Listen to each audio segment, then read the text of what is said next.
Let's talk about the ubiquitous drop shadow. I love using words I don't understand. Let me give you two more words for you. Commonplace. How about boring?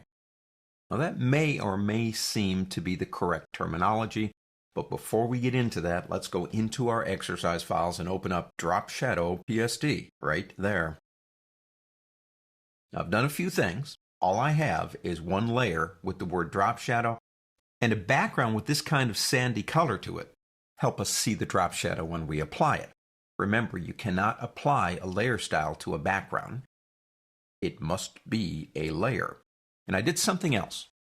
The word drop shadow was actually paint. What I want to make sure is you're looking at the same thing I am, and if you don't have the same fonts I'm using, it would change that to another font, which I guess is not the end of the world. But after I typed the word into that layer, it became a text layer. I then went up to the word layer on the pull-down menu and went down to rasterize right there. Now it's grayed out because I already did it, but it turns it into paint. Does not impact layer style 1 iota. Now drop shadows. Go into the FX button right here, and down at the bottom is the word drop shadow. Go ahead and click that. As you can see, we start seeing this drop shadow. What's going on here is cues to your brain. We know logically, intellectually, that that's a flat surface. There is no drop shadow.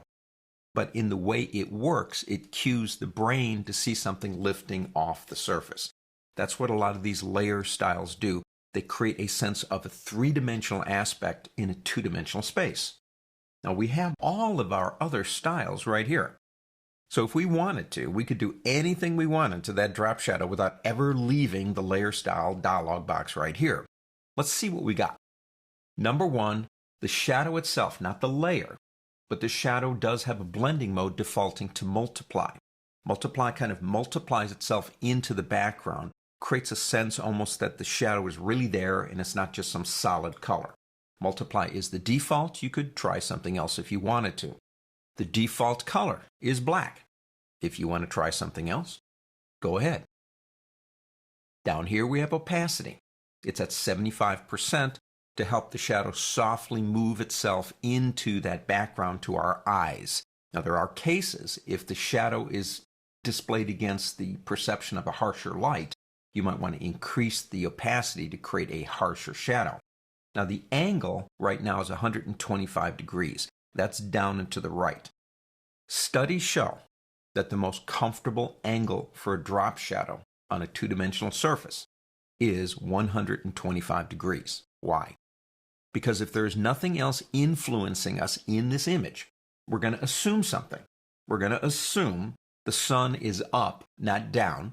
So when the shadow is coming down this way, we assume the light source would be maybe someplace up here.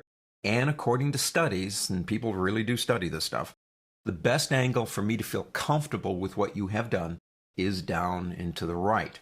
Now, global light by default is on. What is that? That means if we apply multiple styles to the image, the light source will always stay the same in all of them. And in most cases, that's probably what you want. The next three options are distance, spread, and size. Now, distance, watch the shadow when I move distance. Now, to me, what that looks like, it's as if the word is rising off of the surface as that shadow becomes more offset. The next one down is spread, which increases the overall density of the shadow. And size is, well, it's kind of like Gaussian blur. And we can soften it or we can harden it up. Let's leave it right about there for now. We do have a preview button over here anytime you want to see the original or you want to see the drop shadow. Down here we have a quality setting in contour. Now what contour does is it changes the curve of the shadow, gives you some interesting ways to display it. And you might want to play around with these. Most of these probably will make the shadow look more surrealistic as opposed to a natural shadow, but you could play around and try doing different things with it that way. If I come back up to this one right here, it puts us back into what might be defined more as a normal shadow. You do have an anti-alias feature here. It's a very subtle thing, but it will soften the shadow slightly, make it look a little bit more natural. And you have a noise option down here. And if we select noise and bring it up, it makes the shadow noisy. Now let's stop for a second. Click OK. We now have the drop shadow right there. We know what opacity does. The whole thing is going to go down. Everything. But fill, remember, because we're dealing with a layer style, we'll drop out the fill color and leave the layer style, and it'll look something, well, look like this. So it's like you took a spray can and laid the drop shadow words like pieces of cardboard, sprayed across it, and then removed the cardboard. At least that's what I see. So the drop shadow is there, but it's knocked out. The words have knocked it out. So let's do this. Let's take that back to 100, and let's go back into drop shadow by double-clicking right here. That's the quickest way to do it. You have an option, Layer Knocks Out Drop Shadow. Now go ahead and deselect that. Click OK. Now watch what happens when we remove the fill.